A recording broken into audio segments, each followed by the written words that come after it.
Praise the lord, hallelujah. प्रभु यीशु मसीह का धन्यवाद करता हूँ। पिछले 7 महीने प्रभु ने हमें आशीष दी है। अब आज के दिन अगस्त महीने की प्रॉमिस जानेंगे। बाइबल में से इर्मिया की पुस्तक अध्याय 24 वचन 7 में इस तरह लिखा है, मैं उनका ऐसा मन कर दूंगा कि वे मुझे जानेंगे कि मैं यहोवा हूँ, और वे मेरी प्रजा ठहरेंगे और मैं उनका परमेश्वर ठहरूंगा, क्योंकि वे मेरी ओर सारे मन से फिरेंगे। क्या आपको इस वचन का मीनिंग मालूम है? इसका अर्थ मैं आपको पूरी तरह से समझाऊंगा, ध्यान से सुनिए। देखिए, इर्मिया परमेश्वर का भविष्यवक्ता था। वो मंदिर के आंगन में खड़ा हुआ था। परमेश्वर ने उसको 2 टोकरे दिखाए। 2 टोकरों में अंजीर का फल है। एक टोकरे में अच्छे अंजीर है जो खाने के लिए लायक है, और दूसरे टोकरे में बुरे अंजीर है। परमेश्वर ने कहा, हे इर्मिया, तुझे क्या दिखाई देता है? इर्मिया ने कहा, हे प्रभु, मुझे अंजीर का फल दिखाई देता है। एक में अच्छे फल है जो कि खा सकते हैं, और दूसरे में निकम्मे फल है जिसे हम नहीं खा सकते, खराब हो गए हैं।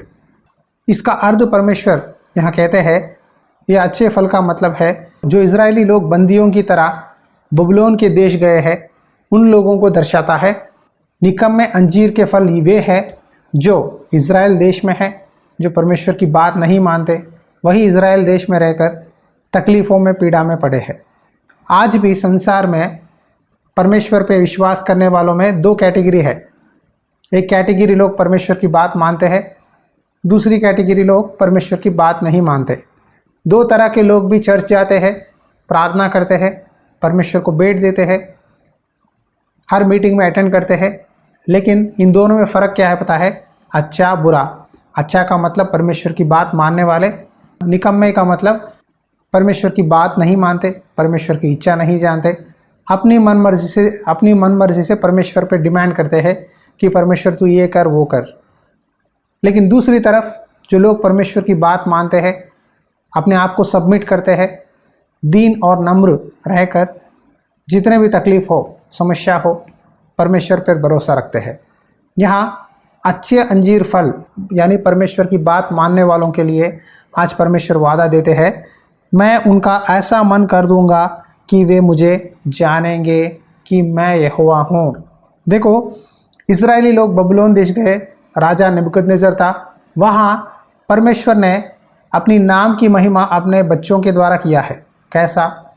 देखो, आप दानियेल की पुस्तक में दानियेल, शद्रक, मेशे, अबेदनगो, ये 4 लोगों को आप देखोगे तो दानियेल को परमेश्वर ने एक अच्छी अधिकारी बनाया है। उसी तरह दानियेल के नीचे शद्रक, मेशे, अबेदनगो, इन तीनों को भी परमेश्वर ने अच्छे स्थान दिए हैं। क्यों? क्योंकि दानियेल को परमेश्वर का दर्शन देखने का, सपनों को एक्सप्लेन करने की अनुभव है, इंटरप्रिटेशन कर सकता है।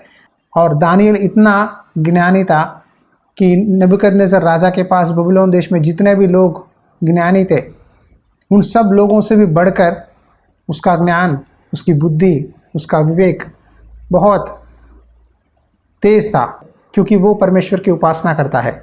इसीलिए परमेश्वर ने कहा, मैं उनका मन ऐसा कर दूंगा कि वे मुझे जानेंगे।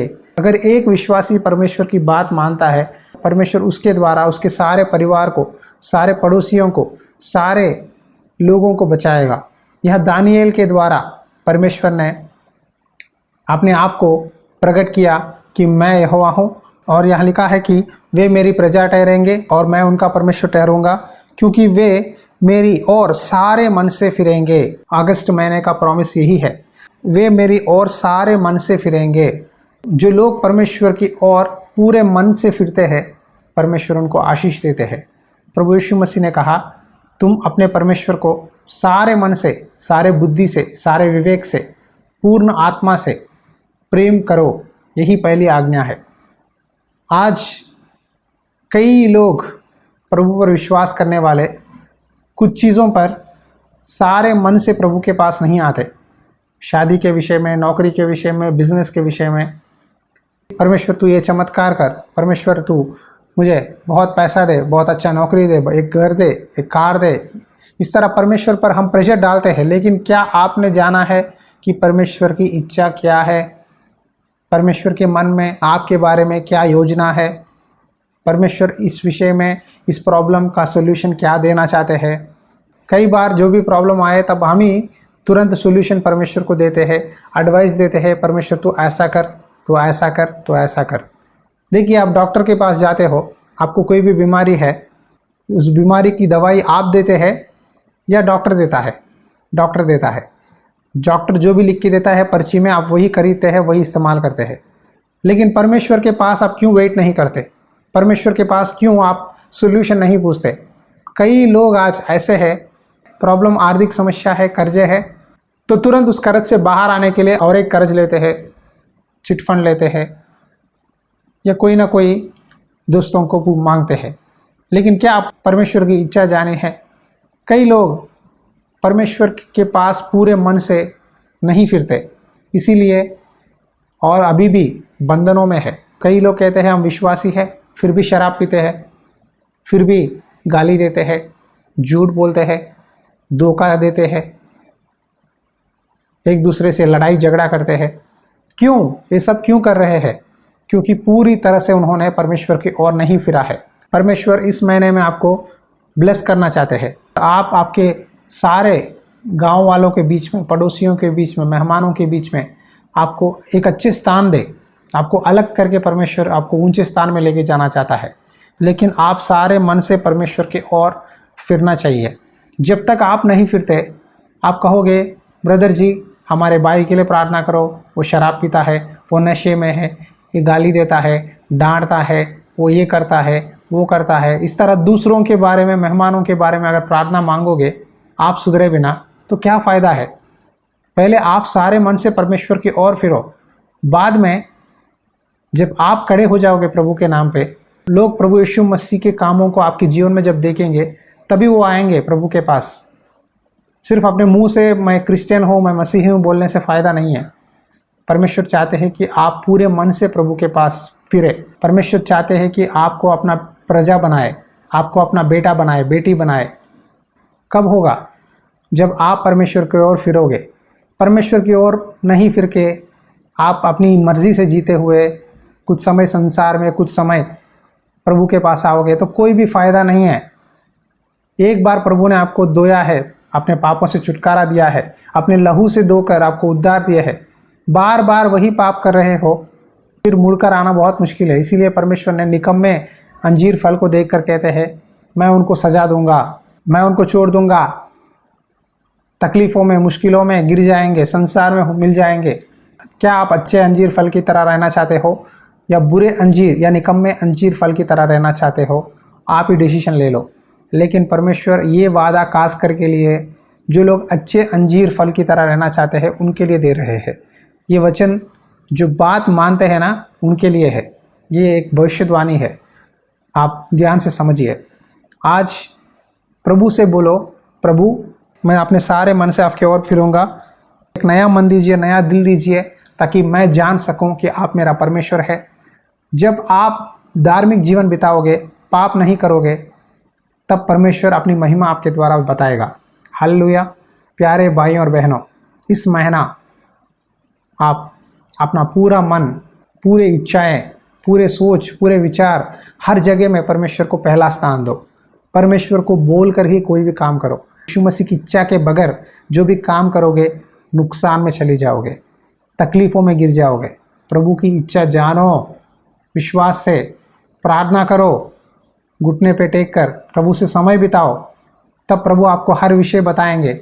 आप किसी भी पास्टर के ओर दौड़कर परमेश्वर की इच्छा क्या है, परमेश्वर की इच्छा क्या है, मैं क्या करूं, मैं कैसे सेवा करूं, मैं क्या काम करूं, मैं कैसे तकलीफ़ों से बाहर आऊँगा, इस तरह वहाँ यहाँ दौड़ने से नहीं, घुटनों पे टेक कर आप जहाँ हो वहीं प्रभु से विनती करोगे, परमेश्वर आपसे बात करेंगे। आपका मन में जगह दो, प्रभु कई बातें आपको बताएंगे। देखो, जितने भी लोग आपको भविष्यवाणी बोले, जब परमेश्वर आपसे बात करता है वो अनुभव ही बहुत अलग है। सबसे उत्तम अनुभव ये है जब परमेश्वर आपसे बात करते हैं। आप परमेश्वर की आवाज़ सुनने की कोशिश करो, परमेश्वर की इच्छा जानो, प्रार्थना में घुटनों पे आकर। आत्मिक वरदान प्रभु ने दिया है, अन्य भाषा में प्रार्थना कर सकते हो, प्रार्थना करो, प्रभु की दर्शनों को पूछो, इस महीना प्रभु आपको आत्मिक जीवन में आशीष देना चाहते हैं। जब अंदर आपका दिल के अंदर शुद्ध होता है तब बाहरी रूप से भी आपको ब्लेसिंग मिलेगा। पहले अपना मन साफ करो, तब परमेश्वर आपको बहुत ऐसे आशीष देंगे। हालेलुया। आंखें बंद करिए, छोटी सी प्रार्थना करता हूँ।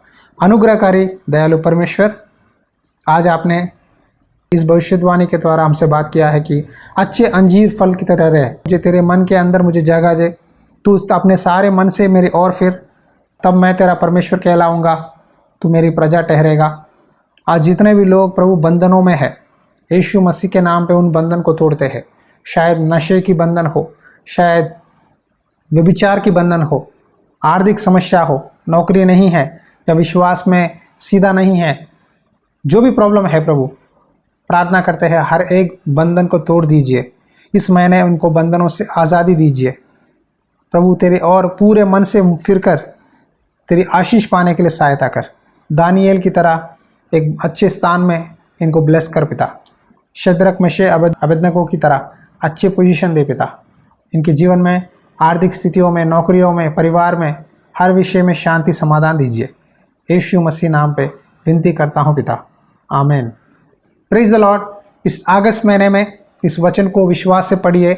यिर्मयाह की पुस्तक अध्याय 24 वचन 7, इसे आप कन्फेस करो, विश्वास से स्वीकार करो, परमेश्वर ज़रूर आपको आशीष देंगे।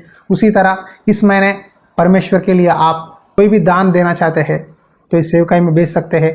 ज़रूर आप विश्वास से इस महीने में इस सेवकाई में अपना बीज बोइए, परमेश्वर आपको बहुत ऐसे आशीष देंगे। God bless you. परमेश्वर की आत्मा सदा आपके साथ बनी रहे।